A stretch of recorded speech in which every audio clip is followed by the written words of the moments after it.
Hey there, StarCraft fans! It's Falcon Paladin coming at ya with yet another edition of StarCraft 2 Legacy of the Void. Today it's going to be a Patreon cast of the week of April the 1st, 2021. It's going to be Clem versus Serral here in Oxide, the latter edition from Katowice, February 2021. Top right corner, we have a blue Terran player. It is Clem. He's 18 years old. He hails from Italy. And in the bottom left, oh, no, he's French. Dang it. I get Rainer and Clem's home countries mixed up a lot. He's French. Clem is French. And in the bottom left, it is Serral, the Red Zerg player. You've probably heard of him. He's won a world championship. He's from Finland. He's like 23. So it's not like he's incredibly old either, but in esports years, he is definitely the elder statesman in this game. So, Clem versus Serral play against each other all the time on the European ladder. One of the reasons that Clem is so good today is because he plays against Serral a lot. And Serral is exceedingly good at ZVT, but Clem, I feel like, has caught up. He's beat him on the WCS European bracket in 2020, and maybe another time as well. So, Serral better be on his A game, or else Clem's going to take this game. Anyway, Terry the Overlord scouting, 16, 18, 17 here from Serral. Nothing amiss, nothing crazy. 1 Rex expand timing here from Clem. Look at that, 50 gas right as the barracks finishes, and Reaper away. This Reaper's name is 7. I've looked into the future and determined that this Reaper will become the elusive Reaper that lasts until the 7-minute mark. This player will not choose to suicide him into the main for scouting purposes at the 5-minute, but will care for 7 as a valued member of the Reaper program. Also, 7 is a great name for a boy or girl, and is the number of Mickey Mantle, making him a living tribute to the legend himself. This is a Seinfeld reference. I've not seen enough Seinfeld to recognize what that reference is. It feels like either is it a George Costanza thing? It feels like a George Costanza spiel more than anything else. I don't think that's Jerry. I don't think it's Elaine. It could be Kramer. But I'm gonna guess it is George. So you Seinfeld fans, tell me in the comments if I screwed that up. If I embarrassed myself immensely, that's entirely possible. Let's be honest here. All right, so factory coming up back home, reactor there too. Really nothing too crazy here in the ZVT opening. Lings are out, queen on the way, etc., etc., etc. You probably know the standard ZVT opening by the back of your hand. You know, if you've watched any number of my casts for ZVTs, we need something to mix this opening up. I guess the macro opening up, because there are still proxies available, right? You can still go for proxy racks, and that changes it for sure, and that's very viable, but I'd love the macro opening for these guys to feature something other than a Reaper dancing with Lings and maybe getting a kill, but probably not if the Zerg player is elite, right? Serral's getting his 3rd base up. 7 is alive at 3 minutes, which is good. He can stay alive, too, by staying out of trouble, but Reapers do not get paid for staying out of trouble, right? Anyway, 2 racks here. Got a command center coming in. So going to be some Hellion pressure to try to keep Serral at bay, try to kill some of his workers, while the quick 3rd CC comes in sub 3 minutes, and he lands it here, etc., etc. Now, Serral can try to punish this very early 3rd CC, but I've never seen a Zerg player do it successfully before. Honestly, like, Terran players, if you do this, you're going to be fine as long as you scout out. Right, the one thing you do need to do is scout out if it's a big Roach Ravager style attack. If that's coming, yeah, taking a quick 3rd base might be your doom. But otherwise, there's really nothing the Zerg player can do to punish it other than going for that all-in, which they don't like to do a whole lot, right? You can't all-in every time versus Terran, so it's actually fairly safe to do. Now, someone's going to do it and, like, get crushed, and they'll blame me for it, which is entirely fair. So if that happens to you, let me know in the comments. We can talk about it. I'll take full responsibility. But yeah, hit that like button if you're here, if you're having a good time. I am Falcon Paladin. I'm here 5 times a week, casting StarCraft 2 content. Been casting on YouTube since 2015. This is a fairly newer channel, because I started casting Brood War on YouTube/Falcon Paladin, where a lot of my StarCraft 2 content is, and I took it over, and then I split the channel so that people would be happy and not have their feeds filled with the StarCraft they don't enjoy, which really makes me sad, because I love all StarCrafts. But it seems like I am among the few that love both StarCrafts. And some people, you know, some people love Brood War and hate StarCraft 2. Some people love StarCraft 2 and hate Brood War. It's just, it is what it is. It appeals to different people, except, you know, for me and the few others like me. It's lonely, is what it is. But Overlord down, another barracks coming up. Overlord got the scout on that 3rd CC, so he knows. Probably should take a 4th base at some point here. It's a, ooh, we're not walking queens out, are we? What? No. What do you think this is? A ZVP? Did you think you were playing against stats? This is Clem. It's a Terran, man. Baneling nested there. 4th base here based on creep spread. And in fact, there it is. Right on time. 3rd base landing for Clem. This is where Terrans have 3 bases to the 2 bases, or 3 bases rather, of the Zerg. And the Zerg is a little bit in trouble. These first 5 minutes are really important if you're trying to beat an elite Zerg player as a Terran. And same thing, if you're trying to win versus a Terran. When you're Zerg, do drones die here? I don't know. Do you wipe out the entire force of the Terran as they attack you? Maybe. These things will change your destiny into the mid-game and into the late game if you get there. Yeah, the Marines slowly, steadily, okay, running forward because they have stim. This is a lot of Lings and Banes and Queens, man. I mean, Serral seems adequately prepared here. And Clem does have to boost on out. How far he goes? Not very far. I was going to say it's up to him. He decides not to go very far at all. Heal up a little bit. Keep some pressure up. I mean, this is where we worry about things if we're Clem, right? You didn't get anything done. You killed a couple Zerglings. Resources lost. Clem's lost nothing, which is really nice, but Serral's only lost 500 resources, which is just... That's a couple Overlords and a couple Lings and maybe some, like, I don't know. What else have we killed here today? A bunch of Lings, Baneling, a couple Overlords. That's about it. Yeah, the Baneling target fire has been pretty good in the face of all of this Ling madness. Clem's been practicing that for a long time, you can tell. Unloads again, just off creep. Really wants to keep the pressure up, and sometimes this is actually really good for the Terran because if Serral overreacts to this, if he makes too many Lings or too many Banelings, his economy can be in the toilet for the mid-game, and that's not what he wants to do. Clem's getting a lot of value with a small handful of units while continuing to make SCVs back home, while continuing to build his army. And maybe even try to set up for a 4th base here at 7 minutes. Tumor's getting sniped real good. I say that and then the scan wears off, but whatever. Oh, siege tanks have arrived. Now you have something to pull back to. That's really nice. Oh, being able to pull back to a siege tank. What the heck? Oh, coming around the backside. Surprise! Surprise! Backside attack. Oh, the 360 surround from all directions. Okay, except for the right side, which is not ideal here. Banelings do get into this mineral line at the 3rd and kill 11 SCVs, which is a huge problem for the Terran. But the Terran doing pretty well down here.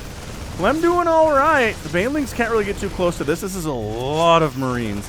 They're taking shots and hits off of your 4th hatchery as well. Baneling, not really connecting. Tank firing. Oh, this tank is firing. That's what I couldn't see this guy. I was so blind. My goodness. Okay, so we're good. Oh, I was going to say we're good, but never mind. Serral's been making more stuff all the time. Making sure the tanks die is priority numero uno. Of course, this tank behind the rocks is hard for the Lings to get to. On the other side, Zerglings are making sure this 4th CC is harder to get up, if not impossible. And definitely not impossible. Marines just doing their best here. Firing away, firing away. Have not got this hatch, but by golly, they want to. If this tank was in range of this hatchery, he'd be dead.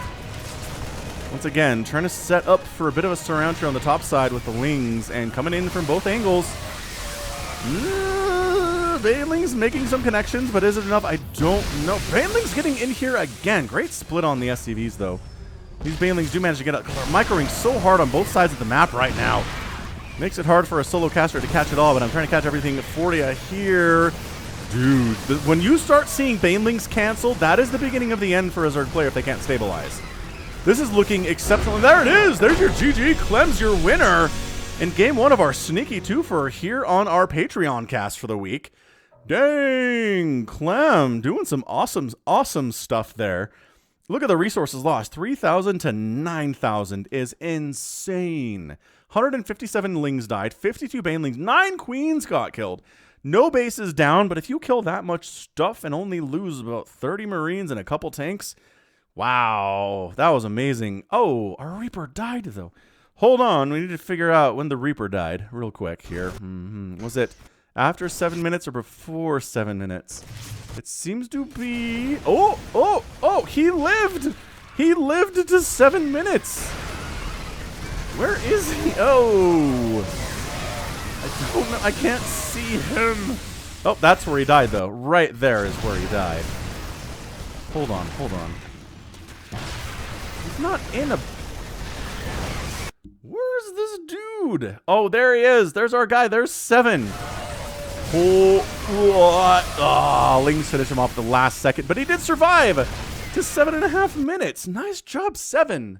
10 points to Gryffindor. Well done on that one. Whoever suggested that name, well done. That's pretty impressive that the Reaper you chose to live past 7 minutes actually lived past 7 minutes.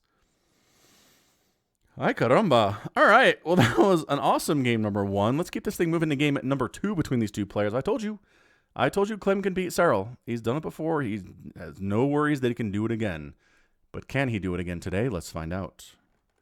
Game 2 of our Sneaky Twofer is on Dethora. Are we surprised by this? No. Lots of macro games on Dethora due to the fact that you can get a 3rd base very easily if you're Protoss or Terran. All right, so top left we have Serral, and in the bottom right we have Clem leading 1-0 in this Sneaky Twofer.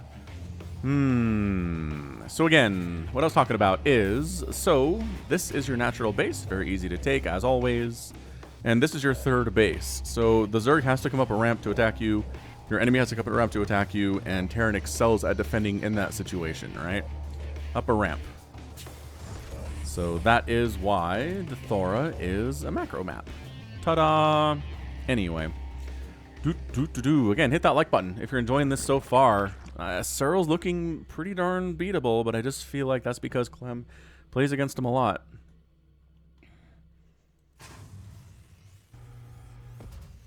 The music left. The music is back. What's up, music? How's it going? Hey, look, an 18 extractor and are you kidding? A 17 pool? That's crazy talk. Serral, get out of here with your nutso builds. Anyway, quick plug for the podcast. It's just a weekly podcast featuring myself and Somicron. Oh, I do want to say, if you're watching this on Patreon, like before April the 11th, there's a StarCraft 2 cast tournament that I'm putting together here. It's a tournament, not a cast.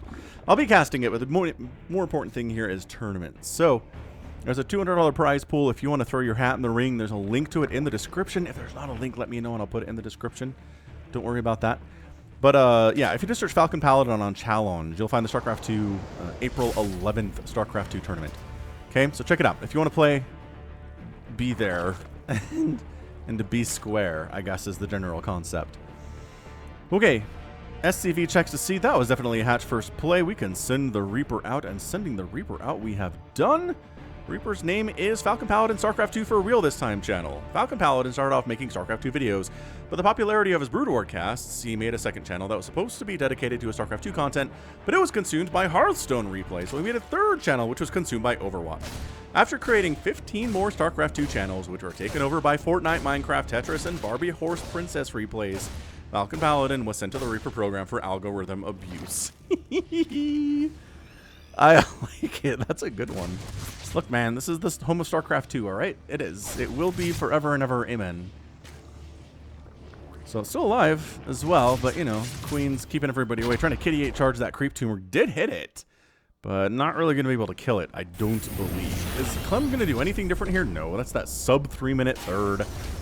He's going to start his Hellion production. This is so safe and so good for Terrans. Again, against a macro Zerg. We'll see what Serral does here. We will. Again, those first 6 or 7 minutes for a ZVT are so gosh darn important. Terrans can win straight up in those engagements if their micro is good, if their ability to target fire banelings is good, their ability to pick off queens is good. All these things need to come together, but then they can definitely make the Zerg player die. As far as the Zerg player making the Terran player die early, well, I still want to see a way to punish this greediness. The thing is, Lings are going to be particularly good because Hellions are the opening, right? Slowlings are not pretty good because there's a Reaper. It takes a while to get a Roach Warren up, and that's where you get into the Roach Ravager style stuff, but the other problem is if you go for like a Roach opening, then that gets scouted by the Reaper real fast, and they can usually handle it pretty well. So it's a whole mess. It's a whole mess here for Zergs right now. I mean, look, Raynor won the World Championship at Katowice for 2020, so I'm not going to complain about that Zerg is underpowered, but There are some times it looks like Terran has a pretty good handle on what to do against a Zerg player who's opening macro and kind of maybe forcing them into other routes, which is nuts. But scouting the third base is the big deal here for the Overlord, sees what's going on. Sees what it is and says, alright, I can die in peace. That's what the Overlord sounds like. Matt Berry. I don't know why. Bat! Oh, Matt Berry, you're so fun. Alright. Boom. Baneling Nest finishing up. Extractor popping. Oh, at the same time as the Baneling Nest. You see that coordinated attack? That was great. I mean, Serral tried to kind of scout and harass on the other side of the map while he was defending at the same time, what Clem was doing, but he just couldn't pull it off, man. Alright, well, there's a Raven out today, which I see a lot of people saying we need to see more Ravens against Zerg, especially for clearing creep tumors, and that's what we're doing. Look at this. We're saving the mules. The problem is the Raven is slow. The problem is the Raven who gets left behind if you have to flee for your life from queens like this. Right? But, are these YOLOing? Okay. Oh, they were very close. They're YOLO. YOLO! Hellions! The poor Raven's also YOLO because it's dead. The Hellions are just... How many drones can we kill here? 4 is not a good number. You can kill a lot of Zerglings, though, which is fantastic. The drones are all hiding back here. Nicely done. I don't know. He's trying to make sure that not many more Lings die, but you if you're going to keep the drones alive, you kind of have to jump on this right now.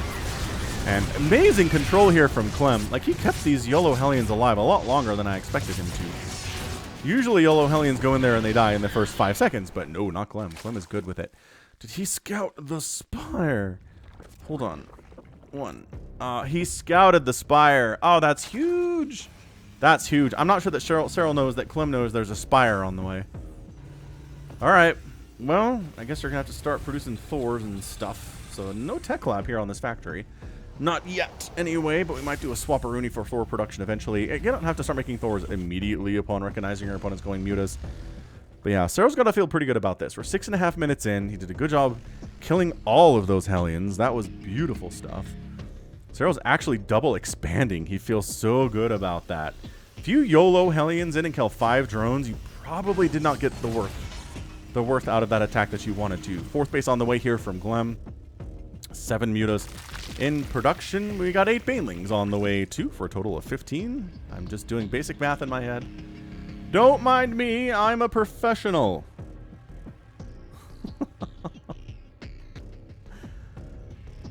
Oh my gosh. Alright, so, yeah, there's your armory. So we're going to start seeing some Thor production here soon.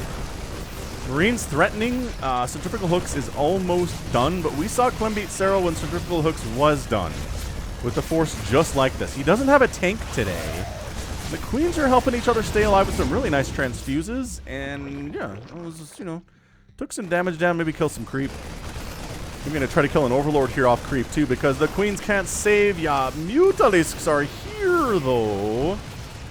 Are we just gonna let them do this to us? We don't have turrets or anything? Alright, Clem seems to have mistimed when he needs anti-air against the Mutalisks that were coming. So that's not good. 10 SCVs have gone down, and the Mutas lose 1 of their number and get on out. Clem also trying to push over on this right side, but it's a pickup situation, and it is. And the Mutas are here to make sure these medevacs never get home. Do you have enough Lings to tank the stuff on the ground so the Mutas can kill the medevacs? That's a good question. Serral seems to feel like the answer here is no.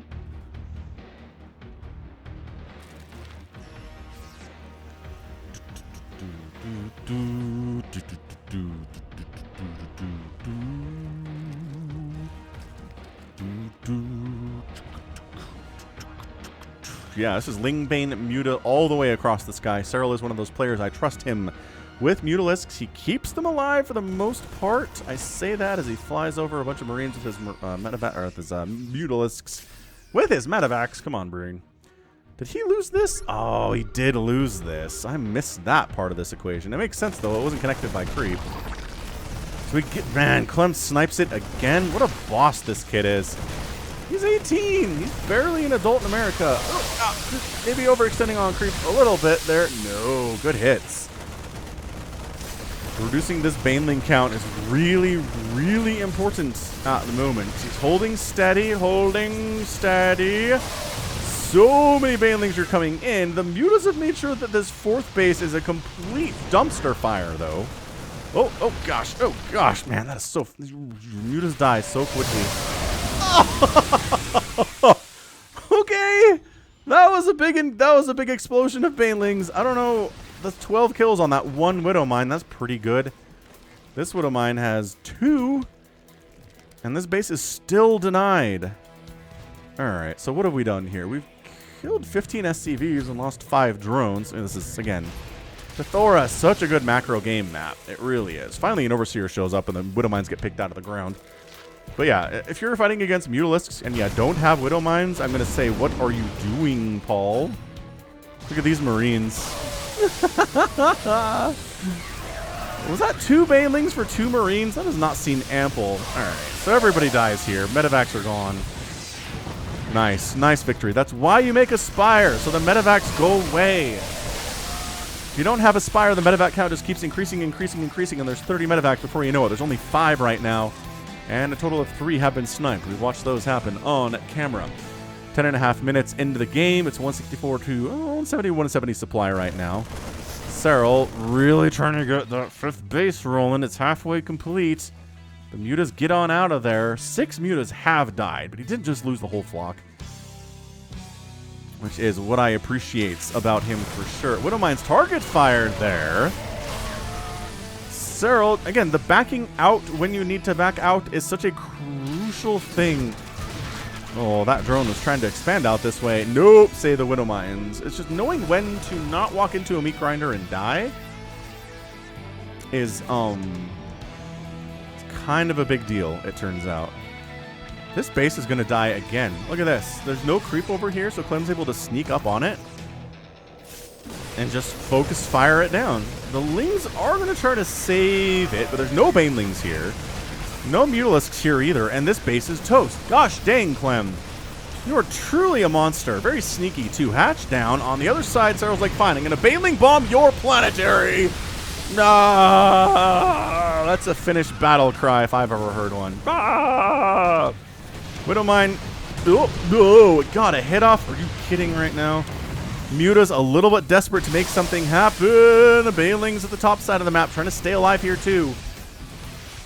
The Marauders are so good at absorbing baneling shots. Thors are good at absorbing baneling shots. If the Marines are gone, though, the Lings are incredible if you have enough of them. But the banelings may be overmade a little bit.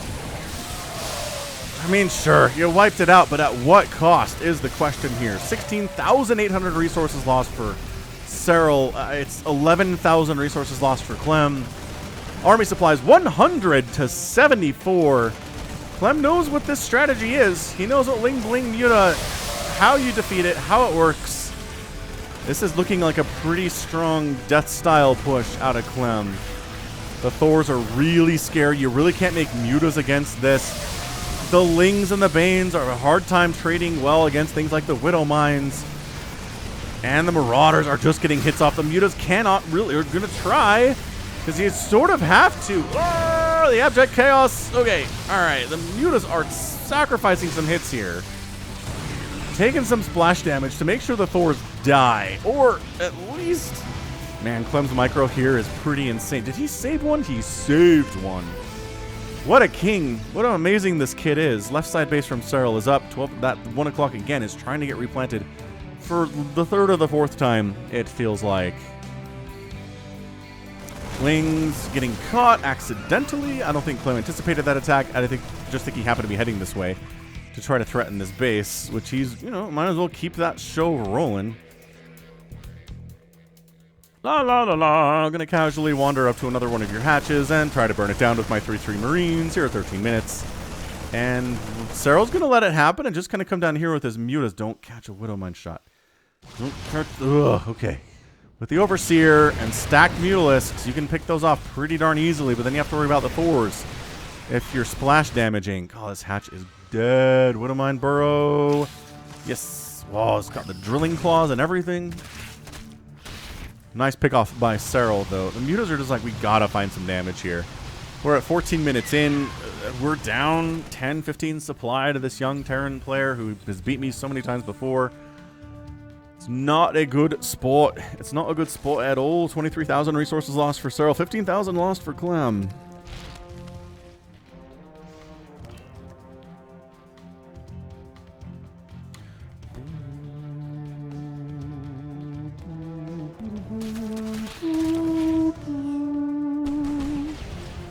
Muta's just getting shots off. Thor's getting shots off on Mutas. It's just, this base is dead again.